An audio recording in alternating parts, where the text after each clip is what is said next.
नाम यीशु मसीह के अजीम फतहमंद और जिंदा नाम में आप सबकी सलामती। जल्दी से हम कलाम खुदा में से अपनी रहनुमाई के लिए देखेंगे नए अहदनामा में से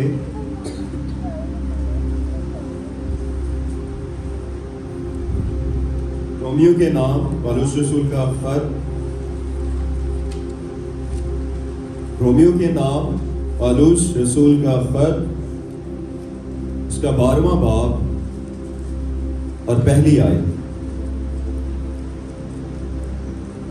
12वें बाब की पहली आयत।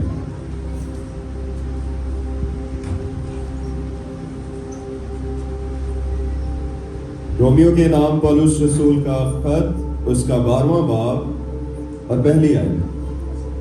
हम सब मिलकर इस आयत की तलावत करें। बस है भाइयों, मैं खुदा की रहमतें याद दिलाकर तुमसे इल्तमास करता हूँ कि अपने बदन ऐसी कुर्बानी होने के लिए नज़र करो जो जिंदा और पाक और खुदा को पसंदीदा हो, यही तुम्हारी माकूल इबादत है। पाक कलाम का पढ़ा सुना जाना हम सबों के लिए बाइस बरकत हो। आमीन। सब तशरीफ रखें प्लीज।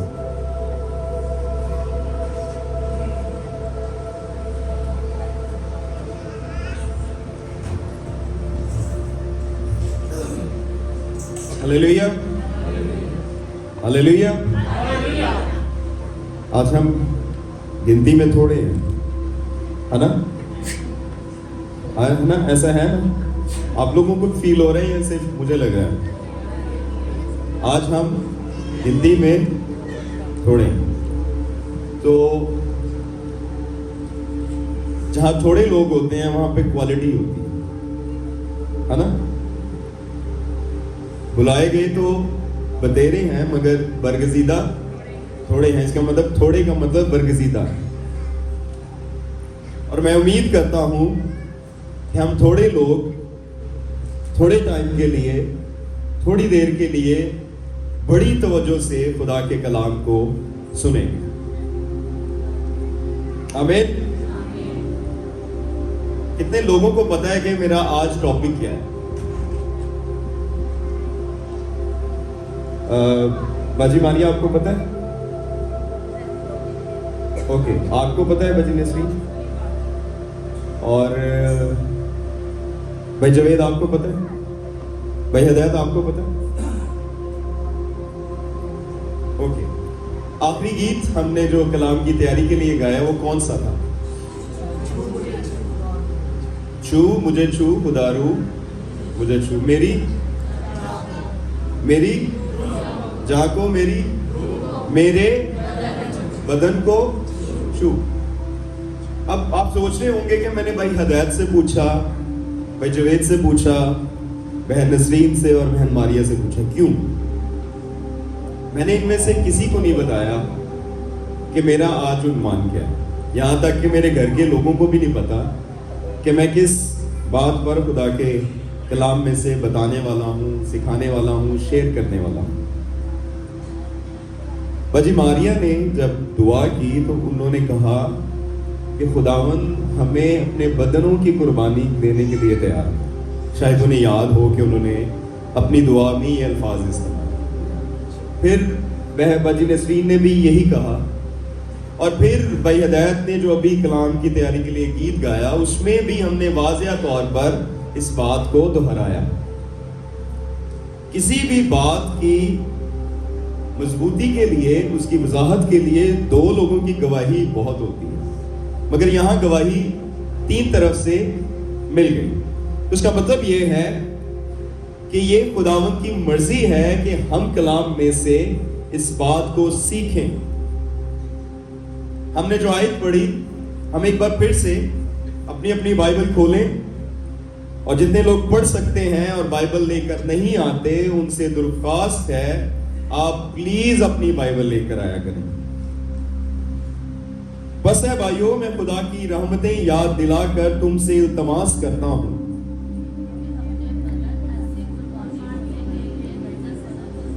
बस ए भाइयों, मैं खुदा की रहमतें याद दिलाकर तुमसे इल्तमास करता हूं कि अपनी अपनी बाइबल साथ लेकर आया करो। खुदा की रहमतें याद दिलाकर, खुदा की बख्शीश जिसने जिंदगी दी, जो जिंदगी का मालिक है, इल्तमास करता हूं, दरख्वास्त करता हूं आजिज़ी के साथ, इनकसारी के साथ के अपनी अपनी बाइबल लेकर चर्च में आया करो। चलें अब हम आयत की तरफ बढ़े। बस ए भाइयों, मैं खुदा की रहमतें याद दिलाकर तुमसे इल्तमास करता हूं कि अपने बदन ऐसी कुर्बानी होने के लिए नजर करो जो जिंदा और पाक और खुदा को पसंदीदा हो। यही तुम्हारी माकूल इबादत है। एक लम्हा के लिए क्यों ना हम सब घुटनों के बल और सिर्फ इस बात के लिए हम दुआ मांगेंगे कि आने वाले कुछ मिनटों में, लम्हों में खुदा का पाक रूह हमें छुए और हम इस बड़े गहरे वेद को जो बारहा खुदा के पाक रूह की मर्जी से हम पर वाज़ेह करते हैं, अयां करते हैं, हम अगले कुछ मिनटों में इस बात की गहराई को, सच्चाई को, ऊंचाई को, लंबाई को, हर एंगल में, हर सिमत में इस बात को समझ सकें। बच्चे भी, नौजवान भी, बुजुर्ग भी, सब घुटनों के बल,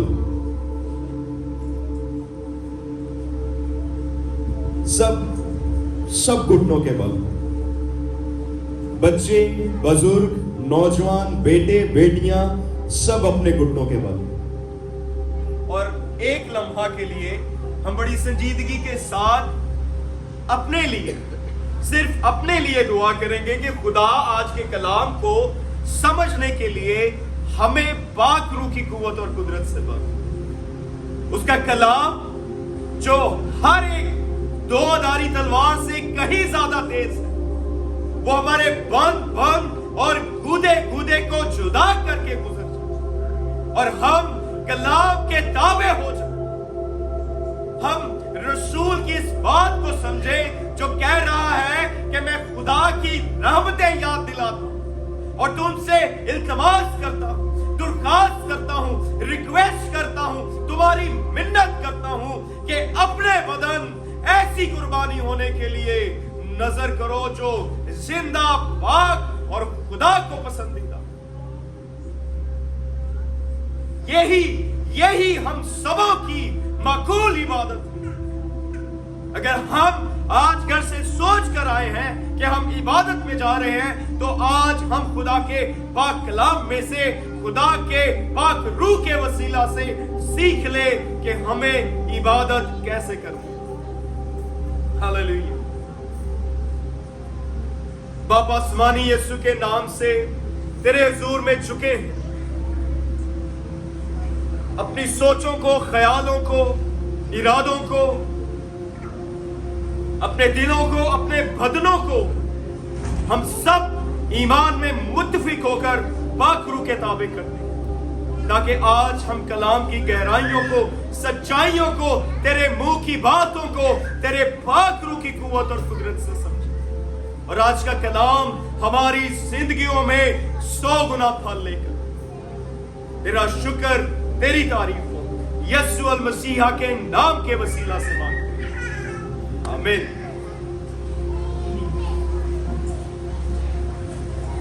आमीन। कितने लोगों की सुस्ती दूर हुई? Hallelujah, hallelujah, praise God. मेरा आज का उन्वान है बदन की कुर्बानी, जिस्म की कुर्बानी, जिसके बारे में पौलुस रसूल दरख्वास्त कर रहा है कलीसियाओं से, खिदमतगुजारों से, मसीही ईमानदारों से। खुदा की रहमतें याद दिलाकर वो हमसे दरख्वास्त कर रहा है कि हम अपने बदनों को ऐसी कुर्बानी होने के लिए नजर करें जो जिंदा और पाक। इससे पेशतर कि हम समझें कि हमें किस तरह से अपने बदनों को कुर्बानी के लिए खुदा के हुजूर नजर करना है, उससे पहले हमें इस बात की समझ होनी चाहिए कि कुर्बानी होती क्या है, कुर्बानी कहते किसे। खुदा के पाक कलाम की रोशनी में कुर्बानी किस चीज का नाम और कहां कहां खुदा ने अपने लोगों से इस बात की डिमांड की, उनसे कहा कि मेरे लिए कुर्बानी दे। आज हम इस बात को सीखेंगे कि कुर्बानी होती क्या है। आप में से कोई बता सकता है कि कुर्बानी का लफ्जी मतलब जो है वो क्या हो सकता है? बहुत बार हम में से तकरीबन जितने भी खिदमत गुजार यहाँ बैठे हैं, सब ने ज्यादा नहीं तो एक दफा इस पर मुनादी जरूर की होगी। कुर्बानी होती क्या है? कुर्बानी का मतलब क्या होता है?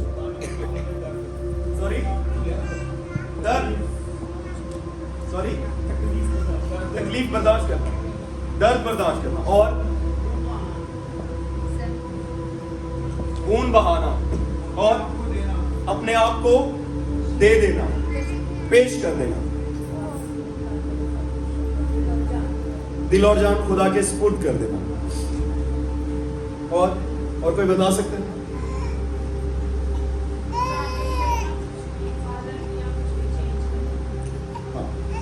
खुदा के लिए खुद को बदल देना, तब्दील कर देना, ये भी कुर्बानी है। कलामे खुदा में, पुराने अहदनामा में कुर्बानी, हदिये को, नजराने को कहा जाता है। पहली बार इस लफ्ज का इस्तेमाल पैदाइश की किताब उसका 4 बाब और उसकी 3री आयत में हुआ, जहां हमारी उर्दू बाइबल में इसका तर्जुमा हदिया किया है। कायन और हाबिल 2 भाई थे और उन्होंने खुदावंद के हुजूर अपने हदिये को गुजराना। इसके लिए जो इब्रानी जुबान में लफ्ज इस्तेमाल हुआ है वो है मिनखा, जिसका मतलब है कि हर वो चीज जो खुदा के हुजूर नजराने के तौर पर, हदिये के तौर पर पेश की जाए, जिसके लफ्जी मतलब है दे देना। और ये क्यों दी जाती थी? कलाम खुदा में लिखा है कि ये हदिया इस गर्ज से दिया जाता था कि हदिया देने वाला और हदिया लेने वाला दोनों करीब आ जाए, दोनों कुर्बत में रहे। और इसका गहरा एक और मफहूम है, जिसका मतलब है कि हदिये, ये नजराने उसको दिए जाएं जिसे आप खुश करना चाहते हैं, या फिर किसी की खुशनुदी हासिल करने के लिए जो हदिया दिया जाता था, जो नजराने दिए जाते थे, उन्हें कुर्बानी कहा। याकूब अपने भाई से जुदा हो गया, उनके दरमियान तकरार हो गई, तो जब वो वापस मिले तो उसने अपने भाई को खुश करने के लिए मिलने से पहले उसे नजराने भेजे, उसे हदिये भेजे, ताकि उसका भाई खुश हो। इसके अलावा उस जमाने में जो राया होती थी, कौम होती थी, वो अपने बादशाह को खुश करने के लिए भी हदिये देती थी। पहला शमूएल उसके 10वें बाब में जब शमूएल नबी साउल को बादशाह के तौर पर मसा करता है, तो कुछ लोगों ने इस बात को तस्लीम किया और कुछ शरीर लोग थे जिन्होंने साउल को बादशाह तस्लीम ना किया, क्योंकि उन्होंने उसके लिए हदिये नहीं दिए, नजराने नहीं दिए। पहले पहल जानवरों के हदिये और फलों के हदिये के लिए इब्रानी जुबान में एक ही लफ्ज इस्तेमाल होता रहा, कुर्बानी के लिए मिनहा। मगर बाद में चल करके जानवरों की कुर्बानी के लिए जो लफ्ज इस्तेमाल हुआ उसका वो है ज़िबह, जिससे ज़िब्ये लफ्ज निकला है, ज़िबिया लफ्ज निकला है इब्रानी जुबान में।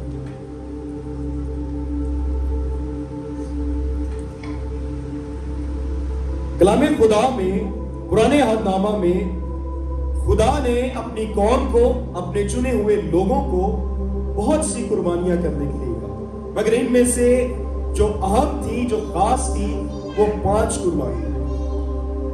ہم نے اس آیت میں پڑھا کہ اپنے بدن ایسی قربانی ہونے کے لیے نذر کرو۔ بنی اسرائیل قوم 5 قسم کی قربانیوں کو بہت اہم سمجھتے ہیں، جس کی ترتیب ہمیں احبار کی کتاب میں مل جائے گی، جس میں پہلے نمبر پر ہے شوقتی قربانی، دوسرے نمبر پر ہے نذر کی قربانی، تیسرے نمبر پر ہے سلامتی کے ذبیحے یا سلامتی کا ذبیحہ، چوتھے نمبر پر ہے خطا کی قربانی، اور 5ویں نمبر پر ہے جرم کی قربانی۔ اب 5 قربانیوں میں سے ہم صرف دوسری پر غور کریں گے۔ اگر خدا نے کبھی وقت دیا تو ہم ان 5 پر بھی غور کریں گے، مگر ابھی صرف ہم دوسری والی پر غور کریں گے، جو کہ ہے نذر کی قربانی۔ اگر ہم آیت کو دوبارہ سے پڑھیں تو ہماری آیت شاید ہمیں یہی قربانی دینے کے لیے کہہ رہی ہے کہ اپنے بدن ایسی قربانی ہونے کے لیے نذر کرو جو زندہ اور پاک ہو۔ نذر کی قربانی، آپ میں سے کوئی سمجھتا ہے کہ نذر کی قربانی کیا ہے؟ نذر کیا ہے؟ اردو میں نظر 2 طرح کے لفظ ہوتے ہیں۔ ایک وہ نظر جو ہم دیکھ رہے ہیں، جیسے کہتے ہیں نظر کی اینک، اور ایک وہ نظر جس کا مطلب ہے ہدیہ دینا، کسی کو ریوارڈ کرنا، کسی کو پریز کرنا، کسی کی تعریف کرنا، تعظیم کرنا۔ نذر کی قربانی، بنی اسرائیل قوم اس قربانی میں اس کو تیل سے وہ مسح کرتے تھے جو کہ روح القدس کی علامت ہے، اور پھر اس کے ساتھ اس میں لبان ملاتے تھے، میدے میں تیل ملاتے تھے، اور پھر وہ جو مکسچر ہوتا تھا اس کے اوپر لبان لگاتے تھے۔ اب میں سے کوئی بتا سکتا ہے کہ آپ نے کہیں لبان کا ذکر پڑھا ہو؟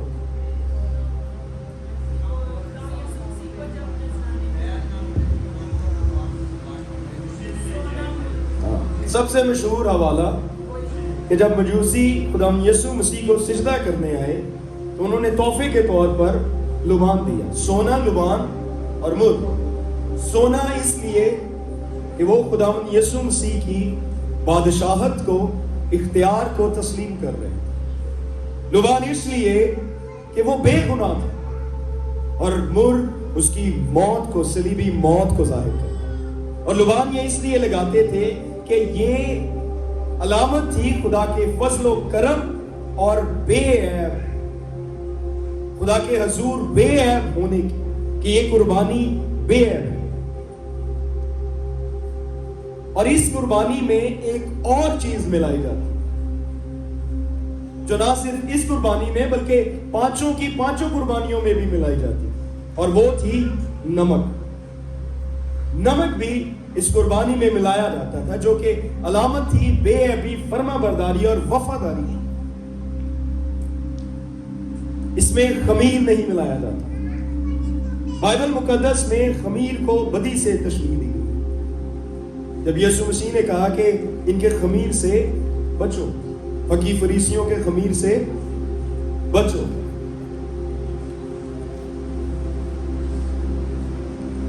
اور پھر اس قربانی میں شہد بھی نہیں ملاتے تھے۔ شہد یہاں استراحتی طور پر دنیا کی لذتوں کو ظاہر کر رہا ہے کہ اس قربانی میں نہ بدی تھی، نہ دنیا داری کی لذتیں تھی، یہ نمک کے وسیلہ سے فرما برداری اور وفاداری کی علامت تھی، لبان کے وسیلہ سے یہ بے عیب ہونے کی علامت تھی، اور تیل اس میں اس لیے ملایا جاتا تھا تاکہ یہ علامت ہو کہ روح القدس سے یہ مسح ہوتا ہے۔ اب اس قربانی کا مقصد کیا ہوتا ہے؟ کس وجہ سے بنی اسرائیل قوم خدا کے حضور یہ قربانی گزرانتے تھے؟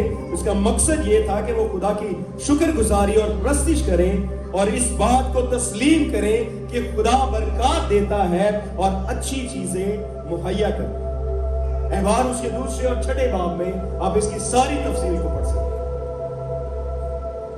اور اب یہ اس قربانی کو دینے کا طریقہ یہ ہوتا تھا کہ جو شخص قربانی گزرانتا تھا وہ میدے میں تیل کو ملا کر اور پھر اس کے اوپر لبان اور نمک کو ملا کر کے قربان گاہ میں لاتا تھا، اور کاہن اسے قربان گاہ پر جب رکھتا تھا تو اس میں سے ایک مٹھی میدا اٹھاتا تھا، اور وہ اس طرح سے اٹھایا جاتا تھا کہ سارا کا سارا لبان اس کے ہاتھ میں آیا۔ اب یہ جو حصہ ہوتا تھا جسے کاہن اٹھا لیتا تھا اسے قربان گاہ پر مکمل طور پر جلا دیا جاتا۔ جو بقیہ حصہ ہوتا تھا وہ لاویوں، کاہنوں، ہارون اور اس کے بیٹوں کے لیے ہوتا تاکہ وہ ان کے لیے حصہ، یہ ان کا حصہ ہوتا۔ مگر جو حصہ کاہن اٹھاتا تھا وہ مکمل طور پر خدا کے حضور قربان کر دیا جاتا تھا، جلا دیا جاتا تھا، گزران دیا جاتا تھا۔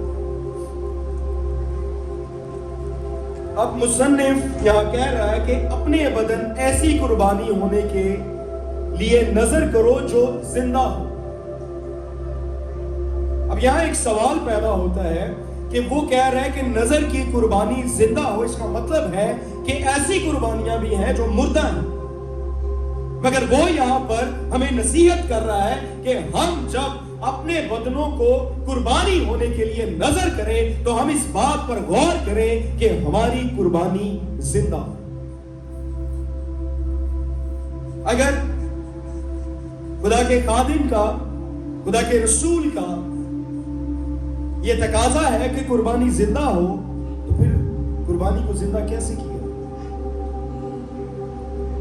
کسی نے ایک بڑی خوبصورت مثال دی کہ ایک سور اور گائے آپس میں بات کر رہے اور سور نے بڑی شیخی سے گائے سے کہا کہ تم صرف دودھ دیتی مگر میں اپنی زندگی دے دیتا۔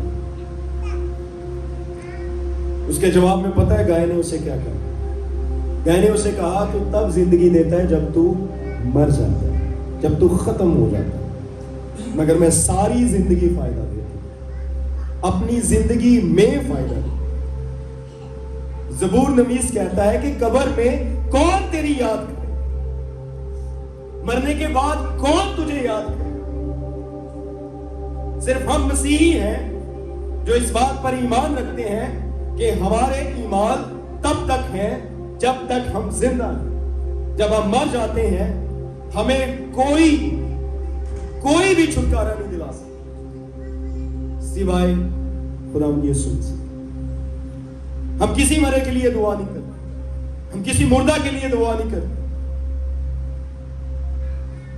یہ اس لیے کہ خدا کا کلام فرماتا ہے کہ مرنے کے بعد تیری یاد کون کرے۔ خداوند یسوع مسیح کی کامل قربانی کی وجہ سے جانوروں کی قربانی کرنا موقوف ہو گیا۔ اب سوال پیدا ہوتا ہے کہ ہم زندہ قربانی کیسے گزرائیں، کیسے نظر کریں؟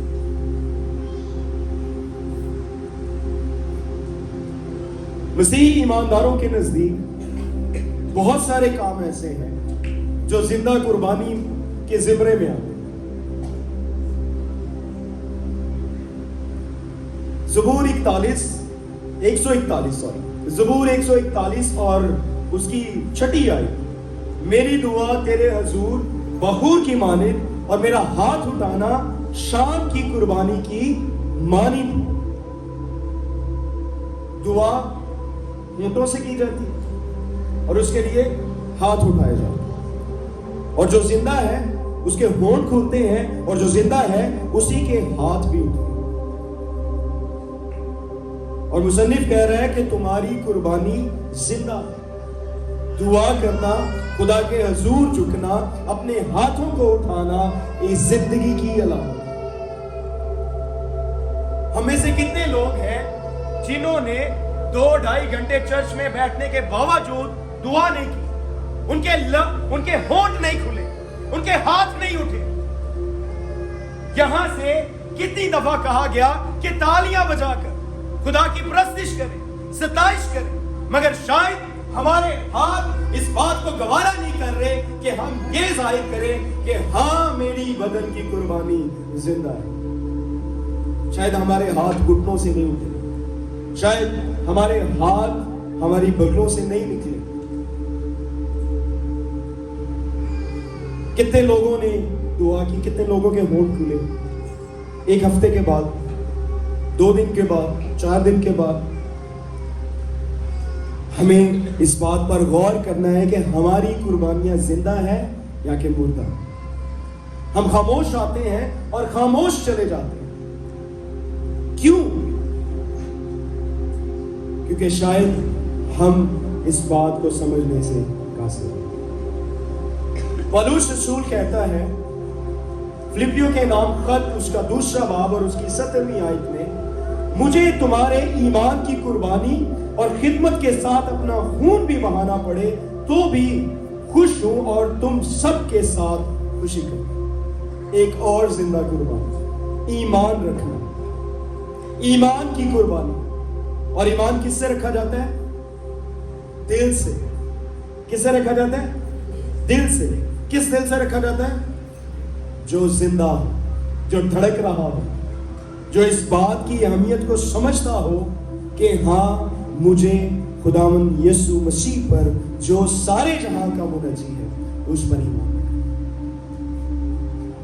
हम दोस्त सना करें, ये भी जिंदा कुर्बानी है। इब्रानियों के नाम खत 13वां बाब और उसकी 15वीं आयत में लिखा है, बस हम उसके वसीला से हम की कुर्बानी यानी उन होंठों का फल जो उसके नाम का इकरार करते हैं खुदा के लिए हर वक्त चढ़ाएगा।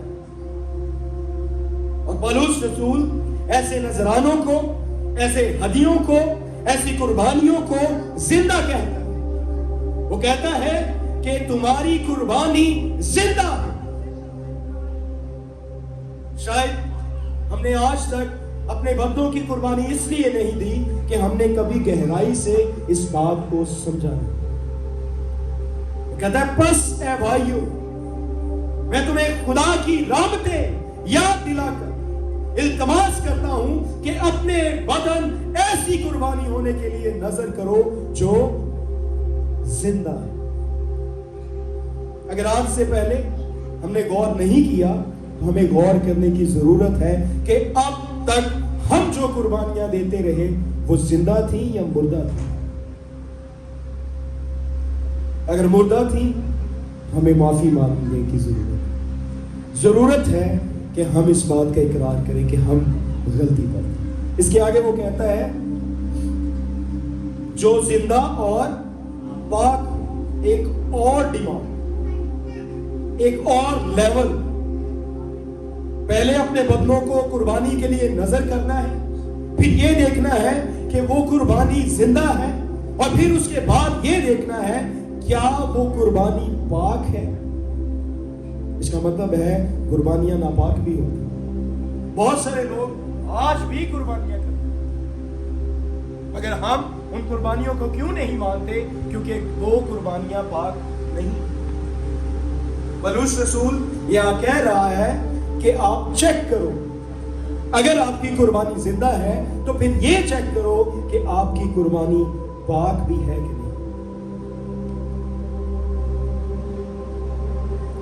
खरूज की किताब उसके 30वें बाब की 35वीं आयत, जहां पे कुर्बानी के लिए बखूर बनाया जाता है, और यहां लिखा है और नमक मिलाकर उनसे खुदी की हिकमत के मुताबिक खुशबूदार रोगन की तरह साफ और पाक बखूर बनाना। अहबार की किताब उसका 18वां बाब और उसकी 19वीं आयत में लिखा है, जितनी मुकद्दस चीजें बनी इस्राएल उठाने की कुर्बानी के तौर पर खुदावंद के हुजूर गुजराने, उन सबों को मैंने तुझे और तेरे बेटों को दिया हमेशा के लिए हक के तौर पर। ये खुदा के हुजूर तेरे और तेरी नस्ल के लिए नमक का दायमी अहद। यहां एक और बड़ा भेद खोल जाता है कि कुर्बानी पाक करने के लिए नमक बहुत जरूरी है। खुदा ने अहबार की किताब उसका 2 बाब और उसकी 13वीं आयत में कहा कि हर नजर की कुर्बानी में चढ़ावे को नमकीन बना, और ये नमक दायमी अहद के तौर पर मेरे और तुम्हारे दरमियान। कितने लोगों को नमक खाना अच्छा लगता है? मुझे याद है मेरी दादी जी जब खाना बना लेती थी तो हम जब खाना खाने बैठते थे तो वो जो सब्जी बन चुकी होती थी उसके ऊपर वो फिर से नमक डालती। फिर ये आदत मेरे अबू जी को लग गई और फिर मेरा ख्याल है आज पुप्पो रेहाना इस तरह से करती। नमक, एक कहावत है कि जिस खाने में नमक ना हो उस खाने को फेंक देना चाहिए।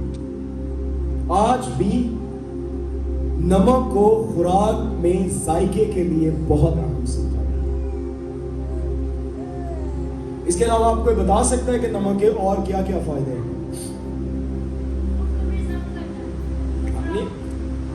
आप जरा डिटेल में बताएं। प्रिजर्व की कुछ लोगों को नहीं समझ आएगी कि प्रिजर्व का मतलब क्या है।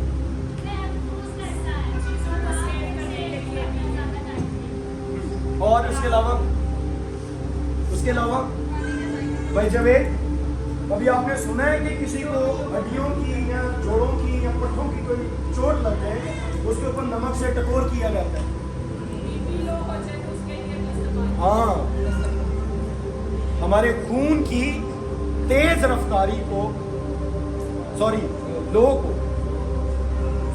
लो को ठीक करने के लिए नमक इस्तेमाल। और इसके अलावा क्या किया जाता है? हाँ जी, और बता सकते हैं आपके नमक का और क्या इस्तेमाल?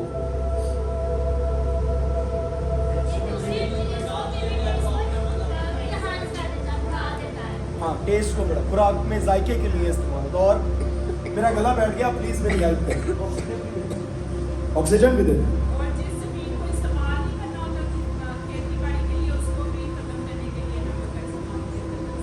हाँ, ये अगर आप पुराना आदनामा पढ़ेंगे तो जिन शहरों को तबाह किया जाता था, जो बादशाह हुक्मरान होते थे, उस पूरे शहर पे नमक छिड़क देते थे ताकि ये फिर से आबाद ना हो। मगर हम यहाँ पे पॉजिटिव पहलू देखें, नमक दवा के तौर पर भी इस्तेमाल किया जाता है। जब बच्चा पैदा होता है उसे नहलाने के बाद उस पर नमक मल दिया जाता है सारी बॉडी में, ताकि उसे कोई फंगस ना लगे। आप ये रिसर्च पढ़ सकते हैं, अभी भी बहुत सारी कौमें ये कर रही हैं, शायद हमारे यहाँ नहीं होता। इसके अलावा नमक उन तमाम मसालों में जो हम खाते हैं सबसे जल्दी हल हो जाता है, चीनी से भी जल्दी हल हो जाता है। और इसके अलावा नमक जिस चीज पर लग जाता है उसमें बदबू नहीं आती, उसमें से गंदगी चली जाती है, वो जल्दी सड़ती नहीं। नमक चीजों को पाक करने की अलामत के तौर पर भी इस्तेमाल। अब में से कितने लोग हैं जिन्होंने ख्योड़ा माइंस विजिट किया है, नमक की कानें विजिट की है? वहां तालाब बने हुए हैं जिस पानी में बहुत सारा नमक, अगर वहां कोई चीज गिर जाए तो वो डूबती नहीं। ये भी नमक की खासियत है कि नमक डूबने नहीं देते। जो मैंने कहा कि नौज़ादा बच्चे को गुस्ल करने के बाद उसके जिस्म पर मल दिया जाता था, इसका हवाला आप देख सकते हैं हिजकिय्याह की किताब 16वां बाब और उसकी 4थी आयत। और नमक तकरीबन सब कुर्बानियों में अहम हिस्सा माना जाता था। अहबार उसके दूसरे बाब में आप इस बात को भी पढ़ सकते हैं। इसके अलावा पुराने अहदनामा में लोग वादों और अहदों की मजबूती के लिए एक ज़ियाफत रखते थे और उस ज़ियाफत में नमकीन खाने खाए जाते थे और इसको याद किया जाता था कि नमक खाने से हमारे वादे और हमारे अहद जो हैं वो दायमी वफादारी और नेक मजबूती के तल्लुकात में बने रहे। इसके अलावा हमारे मुल्क में एक बड़ी कहावत मशहूर है, किसी की वफादारी और बेईमानी को ज़ाहिर करने के लिए हमें से अक्सर लोग कह देते हैं हमने फलां का नमक खाया है ना। ये खित्ता जो एशिया है इसमें ये कहावत कही जाती है और हमेशा बेवफा लोगों को हमेशा लोग कहते हैं नमक हराम। ये सुना है आप में से किसी ने? हालांकि उसने नमक नहीं खाया होता, मगर फिर भी कहा जाता है कि ये नमक हराम है। और अगर कोई वफादारी करता है तो उसके लिए कहा जाता है कि ये नमक हलाल है। मेरे साथ मिलकर निकालिए मरकस की इंजील, उसका 9वां बाब और उसकी 49वीं और 50वीं आयत।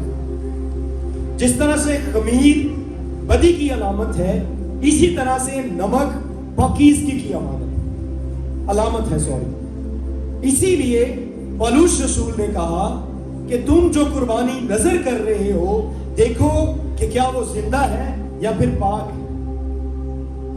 और कुर्बानियों को पाक करने के लिए नमक का इस्तेमाल किया जाता है। जिसने निकाल लिया वो जल्दी से बुलंद आवाज के साथ पढ़ ले मरकस की इंजील, उसका 9वां बाब 49वीं और 50वीं आयत, खड़े होकर।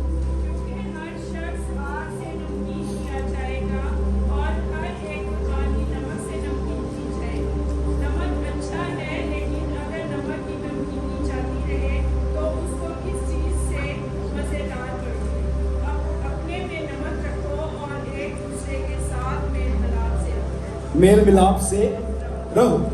यहां मैं जो तवज्जो दिलाना चाहता हूं ये है, क्योंकि हर शख्स आग से नमकीन किया जाएगा और हर एक कुर्बानी नमक से नमकीन की जाएगी। मतलब हर कुर्बानी को पाक करने के लिए नमक का होना जरूरी है। इसीलिए यीशु मसीह ने मत्ती की इंजील उसके 5वें बाब की 13वीं आयत में कहा कि तुम जमीन के नमक हो, मतलब तुम पाक हो। और अगर नमक का मजा जाता रहे तो वो किस काम का, सिवाय कि वो बाहर फेंक दिया जाए और आदमियों के पांव के नीचे रौंद दिया जाए। हमें से बहुत सारे लोगों ने इस आयत को सुना होगा कि यीशु मसीह ने कहा अपने पैरोकारों को, अपने शागिर्दों को, अपने मानने वालों को कि तुम जमीन का नमक हो। ये नमक हमें पाकीज़गी की तरफ ले जाए। खुदा के कलाम को भी नमक से तशबीह दी गई। मैं जब ये आयत पढ़ रहा था, 49वीं आयत, और यहां लिखा है कि क्योंकि हर शख्स आग से नमकीन किया जाए, इसका मतलब है कि हर शख्स आग से पाक किया जाए। अब खुदाम यीशु मसीह की कामिल कुर्बानी, जिसने सारे जानवरों की कुर्बानी को मौकूफ कर दिया, अब हमारे लिए सबसे जो जरूरी बात है वो ये है कि हर शख्स आग से नमकीन किया जाए। हम जो अपने बदनों को कुर्बान होने के लिए नजर कर रहे हैं, अगर हमने उसे पाक करना है, उसे नमकीन करना है, तो हमें आग की जरूरत है। कलामे खुदा में आग को भी इस्तराती तौर पर, अलामती तौर पर बहुत बार इस्तेमाल किया, और कलामे खुदा में आग की बहुत ज्यादा अहमियत है, क्योंकि हर शख्स आग से नमकीन किया जाए। कितने लोगों को यूहन्ना इस्तबागी का पता है? यूहन्ना इस्तबागी ने जब खुदावंद यीशु मसीह के बारे में पेशन गोई की, तो उसने कहा कि मेरे बाद जो आता है वो जोरावर है, मैं उसकी जूतियों के तस्मे खोलने के लायक नहीं। मैं तो तुमको तौबा के लिए पानी से बपतिस्मा देता हूं, लेकिन जो मेरे बाद आता है वो तुमको रूह और आग से बपतिस्मा देता। और खुदा का कलाम कह रहा है कि हर एक शख्स आग से नमकीन किया जाए, पाक किया जाए। कलाम खुदा में आग 4 वजूहात की बिना पर, इस्तराती तौर पर, अलामती तौर पर आग को इस्तेमाल किया। सबसे पहला जो है वो है खुदा की हुजूरी की अलामत। खुदा जब मूसा पर जाहिर हुआ झाड़ी के बीच में, तो किस शक्ल में थे? जलती हुई झाड़ी में, और झाड़ी जल नहीं थी, आग की शक्ल में, खुदा की हजूरी आग से इस्तराती तौर पर जाहिर कर। फिर बनी इस्राएल कौम को खुदा रात के वक्त आग का सतून बनकर उनकी हिफाजत करता है, रहनुमाई करता है। कोई सीना पर मूसा और बनी इस्राएल कौम पर खुदा का जाहिर होना आग की शक्ल में। खैमा इज्तिमा में, हैकल में, मज़बा पर रात दिन मुसलसल जलने वाला शोला इस बात की अलामत थी कि खुदा की हजूरी यहां मौजूद है। ये पुराने अहदनामा और नए अहदनामा में आग बड़ी वाज़ेह तौर पर इस्तेमाल है। किस इवेंट पे? ईदे पेंतिकोस्त पर, जब रूहुल कुद्स का नज़ूल हुआ तो उन्हें आग के शोला की ऐसी फटती हुई जुबानें मिली। और अगर आप मुकाशफा उसका पहला बाब और उसकी 14वीं और 15वीं आयत पढ़ेंगे तो मुकद्दस यूहन्ना रसूल कहता है कि जब मैंने खुदावंद यीशु मसीह को देखा तो उसकी आंखें आग के शोला की मानी। खुदा की हजूरी को रिप्रेजेंट करता है लफ्ज आग। फिर दूसरी जो बात है वो हैकल में खुदा की इबादत के लिए आग की बहुत अहमियत। सारी कुर्बानियों को जलाने के लिए आग का इस्तेमाल किया जाता। और इब्रानियों के खत का मुसन्निफ ज़बूर 104 और उसकी 4 आयत को दोहराते हुए कहता है वो अपने फरिश्तों को हवाएं और अपने खादिमों को आग के शोले बनाकर इस्तेमाल करते।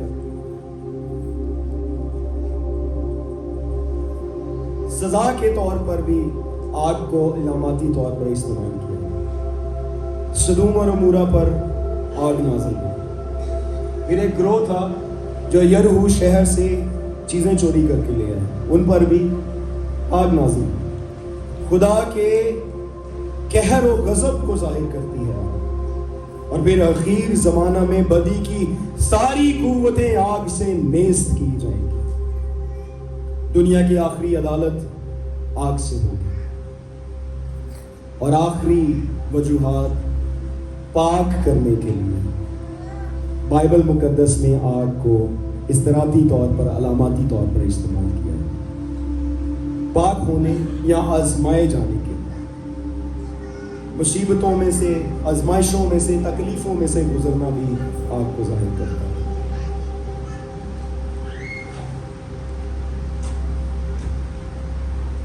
अब हम इस बात को बड़े ध्यान से सुनिए कि पौलुस रसूल कह रहा है कि अपने बदनों को ऐसी कुर्बानी होने के लिए नजर करो जो जिंदा और पाक।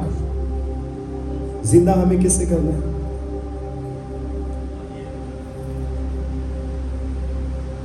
हमें अपनी कुर्बानी को जिंदा किस तरह से करना है?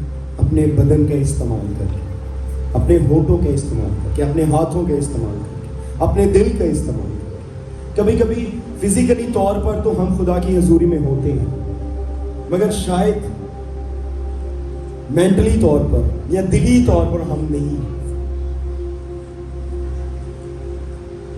हमने उम्र के कितने साल गुजारे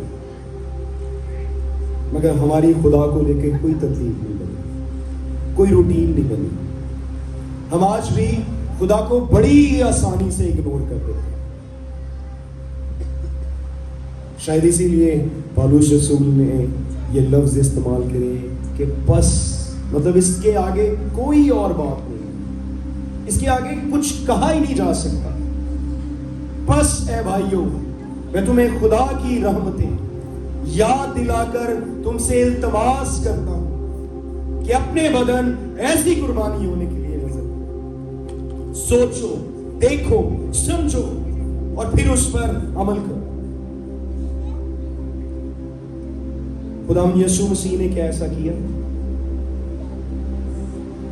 नजर की कुर्बानी गुजराने के लिए हमने वो मेथड देखा जो पुराने अहदनामे में, जब आम लोग नजर की कुर्बानी गुजरानते थे तो जो ऊपर वाला हिस्सा होता था वो खुदा के हजूर जलाया जाता और बाकी हिस्सा काहिनों को दे दिया जाता। मगर जब काहिन करता था तो वो सारी की सारी कुर्बानी जला देता। क्या यीशु मसीह को सरदार काहिन नहीं कहा गया हमारा? क्या उसने जब नजर की कुर्बानी दी तो उसने पांव के तलवों से लेकर सर के बालों तक सारी कुर्बानी खुदा के हजूर नजर की या नहीं की? क्या उसने अपना आप सारा कुछ नहीं दे दिया सिर्फ इसलिए कि हम इस बात को समझ, हम समझ सके कि हमें किस तरह से बदलों की कुर्बानी दी। हाँ, जाहिरी तौर पर हमें सलीब पर लटकना नहीं, हाँ जाहिरी तौर पर हमारे हाथों और पांव में कील नहीं लगाए जाएंगे, जाहिरी तौर पर हमारी पसली को नहीं छेदा जाएगा, जाहिरी तौर पर हमें कांटों का ताज नहीं पहनना, जाहिरी तौर पर ना हमने कोड़े खाने हैं, ना हमने मुक्के खाने हैं, ना हमें तमाचे खाने हैं, ना हम पर थूका जाएगा, ना हमारा मजाक उड़ाया जाएगा।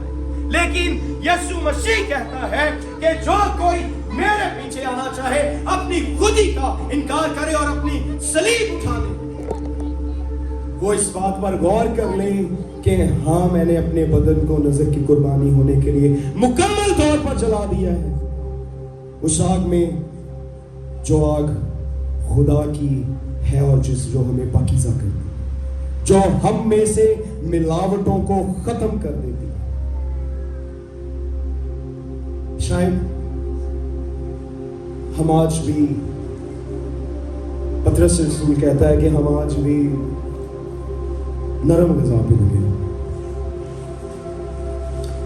मुझसे बोला नहीं जा रहा, मेरी आवाज, मेरा गला बैठ रहा है, मैं सारी रात नहीं सोया, मगर मैं फिर भी चाहता हूं कि जहां तक मेरी आवाज जाए, मैं जितना जोर लगा सकूं मैं अपने खुदा के लिए जोर लगाऊं। और इसमें मेरी कोई बड़ाई नहीं, इसमें कोई मेरी बड़ाई नहीं है, बल्कि यह भी खुदा का जलाल है कि वो शख्स जो 10 मिनट नहीं जाग सकता वो आज खुदा की हजूरी में जागता है। ये गवाही है।